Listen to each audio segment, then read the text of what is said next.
बरं, आपल्याला आता बीपीचा त्रास होता. किती बीपी त्रास होता पूर्वी?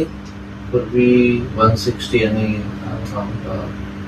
180 एवढा होता. बरं, 160/120 वगैरे असं जायचं. बरोबर. आता 1 महिन्याची औषध आपली झाली जवळपास, हो का नाही? 1 ते 1.5 महिन्याची औषध झाली आणि त्याच्यामध्ये आता बीपी बघितला तर 120/80 हा नॉर्मल बीपी आहे. आपल्या पाठीमागे चर्चा पण झाली होती की बीपी वाढण्याची कारण काय असतात? आपली मानसिक ताणतणाव.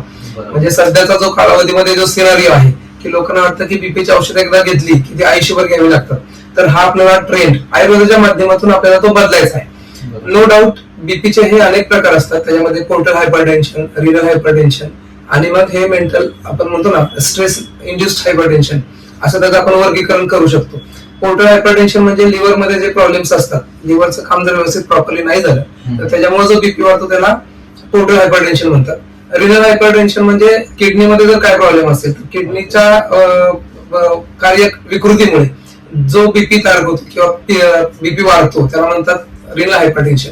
आणि स्ट्रेस लेवल आपली एकदम वाढते, माणसाला टेन्शन्स असतात आर्थिक, सामाजिक, कौटुंबिक आणि त्याच्यामधून सतत आपलं मनाचं आंदोलन सुरू असतात, तर त्याच्या अनुषंगाने वाढलेला बीपी आहे तर त्याला म्हणतात स्ट्रेस इंड्यूस बीपी.